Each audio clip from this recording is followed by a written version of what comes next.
बाद आपकी जेब से जुड़ी अच्छी खबर। दरअसल कोरोना ने सेहत से लेकर के जेब तक पर बहुत बुरा असर डाला हुआ है, लेकिन अब दुख भरे दिन बीत रहे हैं।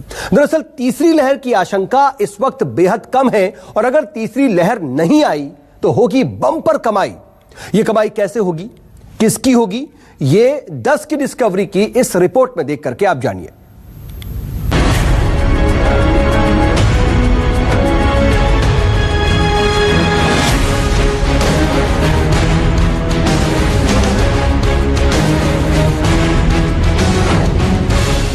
तीसरी लहर नहीं आई तो होगी बम्पर कमाई।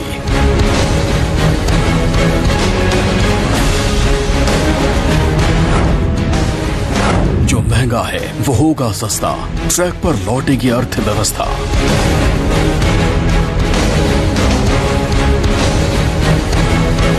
ये खबर देखना और समझना जरूरी है। कुछ दिन पहले तक सेंसेक्स से लेकर जीडीपी के चार्ट और बाजार पर कोरोना का करंट लगा था। कोरोना ने सेहत की ही नहीं अर्थव्यवस्था की सांसें भी फुला दी थी। सब कुछ डूबता सा लग रहा था, लेकिन अब देश संभल रहा है। हाल ही में केंद्र सरकार ने अर्थव्यवस्था के जो आंकड़े जारी किए हैं, कम से कम उनसे तो यही लगता है। अप्रैल से जून 2021 की तिमाही में देश की जीडीपी ग्रोथ रेट 20.1% रही है। अगर तीसरी लहर नहीं आती है तो अक्टूबर दिसंबर तक हम प्री कोविड स्तर तक पहुंच जाएंगे। से आई मंदी जो कि पूरे विश्व में फैली हुई थी, भारत की अर्थव्यवस्था पिछले क्वार्टर में 20.1% से बढ़ी है। पर ये बढ़ना, इसको हमें पूरा बढ़ना नहीं देखना चाहिए। अर्थव्यवस्था पटरी पे आ रही है, इसमें कोई दो राय नहीं है, परंतु ये लो बेस ईयर के कारण है। लो बेस ईयर का अर्थ है कि अगर हम पिछले साल की बड़ी गिरावट को ध्यान में रखें तो वहां से ये 20.1% उठी है। अभी भी सामान्य से दिल्ली बहुत दूर है। अगर थर्ड वेव नहीं आती है तो ये जो रिकवरी है ये निरंतर बनी रहेगी और आगे भी जैसे जैसे अर्थव्यवस्था पटरी पर आएगी ऐसे ऐसे उसमें रिकवरी दिखाई देने लग जाएगी। इसमें कोई शक नहीं है कि कोरोना ने बहुत बड़ी चोट दी है, लेकिन सब कुछ डूब गया है ऐसा भी नहीं है। कई सेक्टर्स में हिंदुस्तान दुनिया के सबसे विकसित देशों से भी अच्छा कर रहा है। कोरोना के वैक्सीन लगाने की रेस में तो अब भारत के आसपास भी कोई नहीं है। कोरोना वैक्सीन लगाने की रेस में हम दुनिया के सबसे अमीर G7 देशों के कुल आंकड़े से भी बहुत आगे हैं।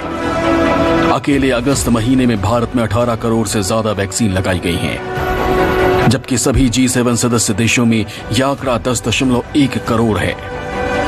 आंकड़े बताते हैं कि कनाडा 30 लाख लोगों को टीके के साथ सबसे पीछे है। पिछले महीने यूनाइटेड किंगडम में 50 लाख लोगों को कोविड का टीका लगा। इटली में 80 लाख वैक्सीन डोज लगाई गई और जर्मनी ने अपने लोगों को वैक्सीन की 90 लाख डोज लगाई हैं। अमेरिका और फ्रांस ने वैक्सीन के 1 करोड़ से ज्यादा शॉट दिए हैं, लेकिन भारत में अब हर रोज करीब 1.25 करोड़ वैक्सीन डोज दी जा रही है। बीते अगस्त में सिर्फ वैक्सीन का रिकॉर्ड ही नहीं बना, ऑटोमोबाइल जैसे कई सेक्टर्स के लिए ये महीना शुभ लाभ लेकर आया। मारुति सुजुकी ने बीते अगस्त में कुल 1,30,000 गाड़ियां बेची, जो अगस्त 2020 के मुकाबले करीब 5% ज्यादा है। हुंडई ने 59,068 गाड़ियां बेची, जो अगस्त 2020 से 12.3% से ज्यादा है। हुंडई ने अगस्त 2021 में 12,202 कार एक्सपोर्ट की हैं, जबकि अगस्त 2020 में सिर्फ 6,800 यूनिट ही एक्सपोर्ट हुई थी। सबसे ज्यादा ग्रोथ हुई है टाटा मोटर्स की। अगस्त 2021 में टाटा कंपनी ने 57,995 गाड़ियां बेची, जो पिछले साल यानी अगस्त 2020 से 58.9% ज्यादा है। टाटा मोटर्स ने अगस्त 2021 में 54,190 कार एक्सपोर्ट की हैं, जबकि अगस्त 2020 में सिर्फ 28,018 यूनिट ही एक्सपोर्ट हुई थी। देश के बाजार की नब्ज बताने वाला सेंसेक्स भी अच्छे दिनों का संकेत दे रहा है। दुनिया के कई बड़े देशों के बाजारों से तेज ग्रोथ के साथ सेंसेक्स तेजी से आगे बढ़ रहा है। अब भारत के मुकाबले दुनिया के बाकी बाजारों का हाल देख लीजिए।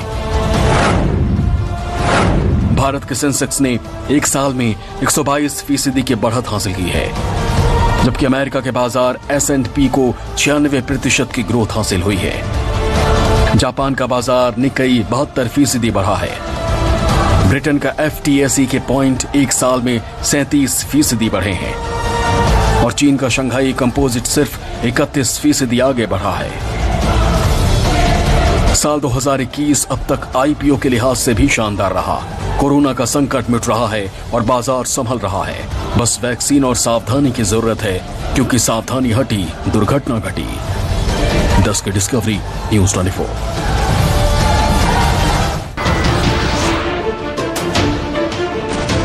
नमस्कार, मैं हूं मानक गुप्ता। अगर आपको हमारा ये वीडियो पसंद आया हो तो इसे लाइक और शेयर जरूर करें और हाँ, हमें सब्सक्राइब और फॉलो करना ना भूलें ताकि आप देश और दुनिया की कोई खबर मिस ना करें। तो जुड़े रहिए हमारे साथ और देखते रहिए न्यूज़ 24।